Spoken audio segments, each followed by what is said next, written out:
नमस्कार, मैं अजय कुमार अलंकार, सेवानिवृत्त अपर निबंधक सहयोग समितियाँ एक बार पुनः आपके समक्ष उपस्थित हूँ यूट्यूब के सहकार यूट्यूब चैनल पर एक नए अंक के साथ।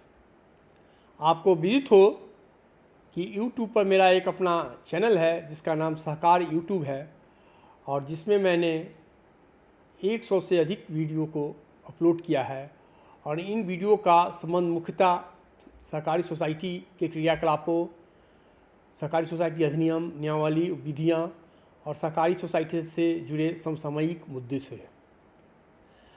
आज के वीडियो का संदर्भ माननीय उच्च न्यायालय पटना द्वारा समादेश याचिका संख्या 13,251 वर्ष 2025 में दिनांक 27/4/2026 को पारित एक आदेश है।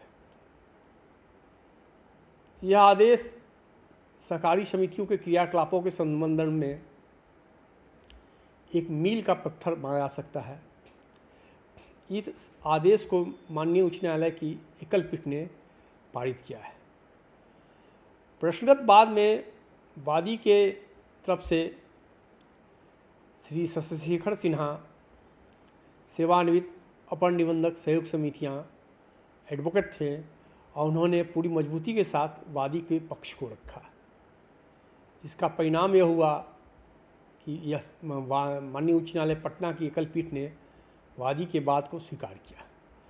अब मैं थोड़ी सी चर्चा आपसे यह करना चाहूँगा कि आखिर इस समादेश याचिका की विषय वस्तु क्या है।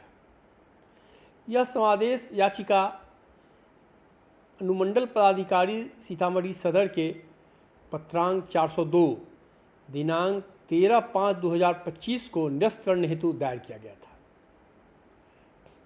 अनुमंडल पदाधिकारी सीतामढ़ी सदर के इस पत्रांक के माध्यम से मदिसरा पैक्स के जन वितरण के कार्य को किसी अन्य निजी जन वितरण प्रणाली की दुकान के साथ संबद्ध कर दिया गया था। अनुमंडल पदाधिकारी सीतामढ़ी सदर के इस आदेश का आधार प्रखंड आपूर्ति पदाधिकारी सोनबरसा के प्रतिवेदन था, जिसमें यह कहा गया था कि पैक्स की प्रबंधकारिणी समिति में कोरम का अभाव है।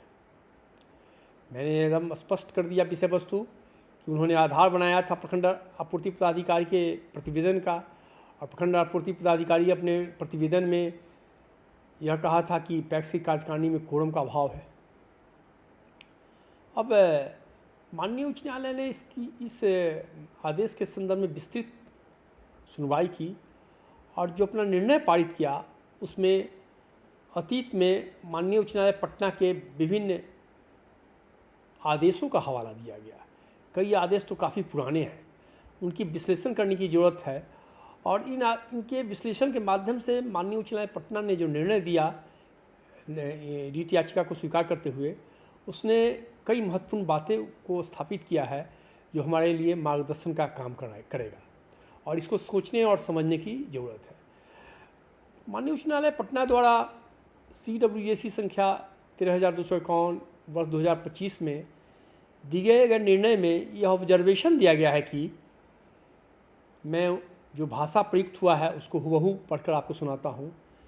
The contention of the respondents that the managing committee did not have the quorum is the internal problem of the members of the managing committee and in case there is any dispute they have a remedy of approaching the registrar of cooperative societies.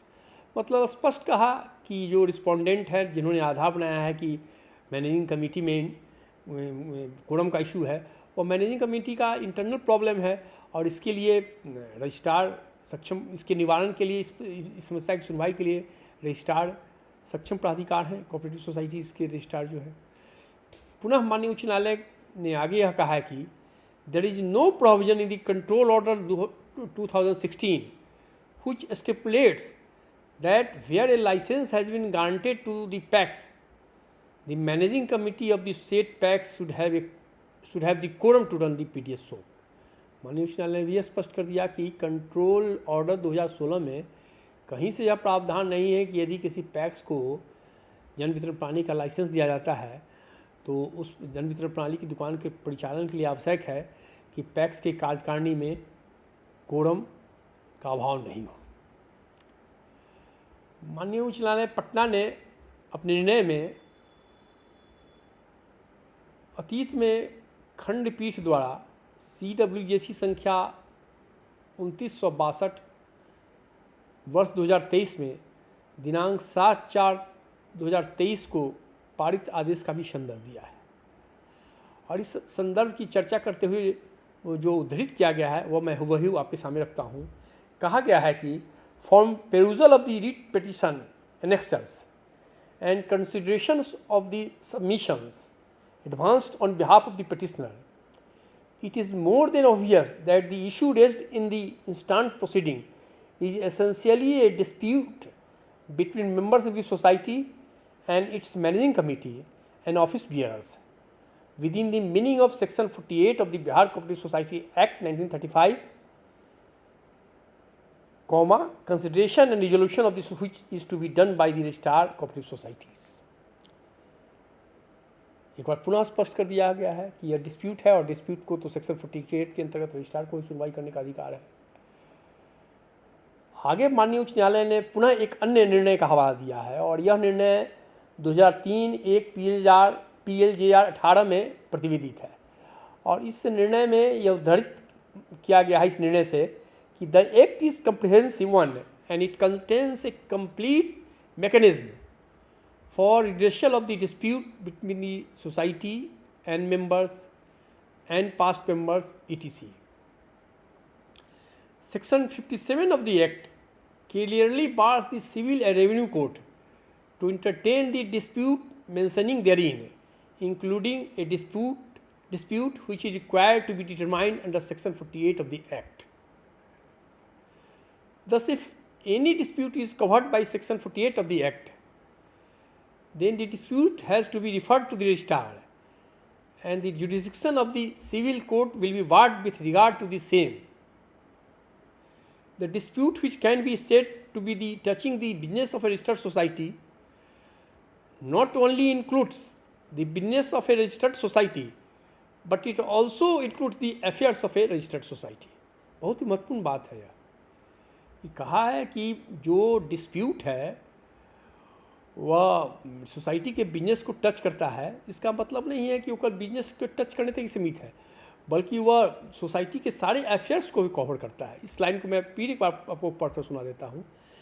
The dispute which can be said to the touching the dispute which can be said to be the touching the business of a registered society not only includes the business of a registered society but it also includes the affairs of a registered society. A wider meaning has been given to the aforesaid provision. This court has occasioned to consider the aforesaid position in several cases.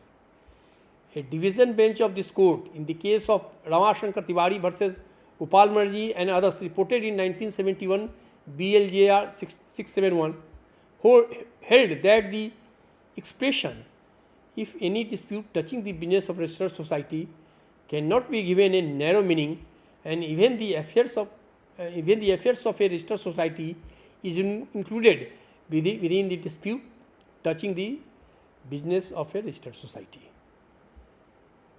आगे कहा गया है the said view has been affirmed by a full bench of this court in the case of Tisco Odia Cooperative Credit Society Limited versus the Assistant Registrar Cooperative Society Jamshedpur Circle and another reported in AIR 1975 Patna 2008। पुनः कहा गया कि खंडपीठ ने भी यह निर्णय दे दिया है कि जो डिस्प्यूट है बिजनेस को टच करता है उसका संदर्भ है कि वह सोसाइटी के अफेयर्स को भी अपने परिधि में लाता है।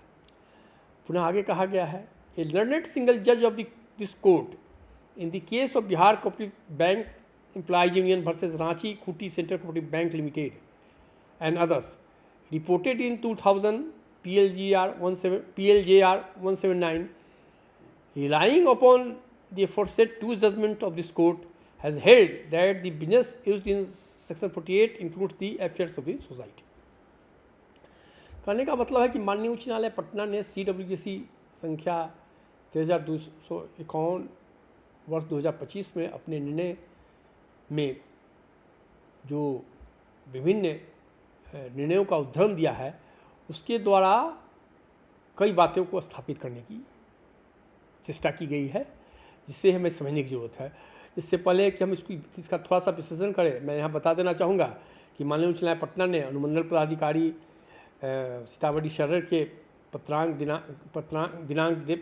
पत्र को सेट असाइड कर दिया और वादी पैक्स के लाइसेंस को वापस पुनः से स्थापित कर दिया तथा यह आदेश दिया कि पीडीएस के क्रियाकलाप को 2 सप्ताह के अंदर शुरू किया जाए। देखिए, अब इस आदेश का हम विश्लेषण करते हैं तो हमको कम से कम 3 चीज़ें एकदम स्पष्ट हो जाती है। और माननीय उच्च न्यायालय पटना का भले ही एकल पीठ का यह आदेश है, लेकिन इसने विभिन्न निर्णयों और विभिन्न की खंडपीठ के निर्णयों को भी उद्धृत किया अपने निर्णय के संदर्भ में, और जो हम मेरे ख्याल से केस लॉ होना चाहिए।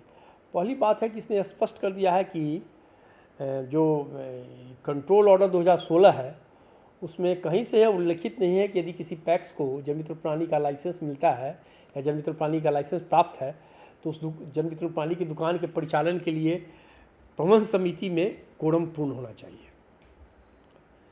दूसरी बात यह इसने स्पष्ट यह किया है कि जो कोरम के संबंध में या कोई अन्य विवाद हो तो उसका निर्णय बिहार सहकारी सोसाइटी अधिनियम 1935 की धारा 48 के अंतर्गत करने हेतु निबंधक सहयोग समितियां बिहार पटना सक्षम प्राधिकार है। कोई अन्य फोरम इसका निर्णय नहीं कर सकता है। और इवन की सेक्शन 57 का हवाला देते हुए माननीय उच्च न्यायालय ने कहा है कि रेवेन्यू और सिविल कोर्ट को भी इस मैटर में हस्तक्षेप करने से डिबार किया गया है, रोका गया है। और तीसरा जो माननीय उच्च न्यायालय के निर्णय से स्थापित हुआ है वह है कि जो सोसाइटी के जो बिजनेस की जो बात होती है, business of the society of registered society, उसमें affairs of the registered society भी शामिल है। तो इन 3 चीज़ों को हमें समझ लेना चाहिए और आइंदा कोरम के संबंध में जो इशू होता है और उसको डिसाइड करने के लिए कभी कभी विभागीय अधिकारियों या जिला सहकारिता पदाधिकारियों को कहा जाता है, तो माननीय उच्च न्यायालय ने स्पष्ट कर दिया है कि यह निर्णय तो सेक्शन 48 के तहत होगा और वही सक्षम प्राधिकार है और कोई प्रशासनिक आदेश से इसका निष्पादन नहीं हो सकता है। और साथ ही जो पीडीएस की दुकान के संचालन के संबंध में आए दिन विवाद होता है उसमें भी यह स्पष्ट है कि जो कंट्रोल ऑर्डर 2016 है उसमें कहीं से इस बात का उल्लेख नहीं है कि पीडीएस का जो लाइसेंस जिसको प्राप्त है तो फिर उसके परिचालन के लिए उसके मैनेजिंग कमेटी में कोरम पूर्ण होना चाहिए। और तीसरी व्याख्या भी बहुत है कि बिजनेस ऑफ द सोसाइटी में अफेयर्स ऑफ द सोसाइटी भी शामिल है। तो मैं आपसे आग्रह करूँगा कि यदि कहीं से मिले तो समादेश याचिका संख्या 13,251 वर्ष 2025 में माननीय उच्च न्यायालय द्वारा पारित आदेश का एक बार अवलोकन किया जाए। तो मैं इसके साथ ही आपसे विदा लेता हूँ। फिर अगले अंक में मिलेंगे किसी नए विषय के साथ। तब तक मैं आपसे अनुरोध करता हूँ कि मेरे चैनल को लाइक करें, शेयर करें और सब्सक्राइब करें। धन्यवाद।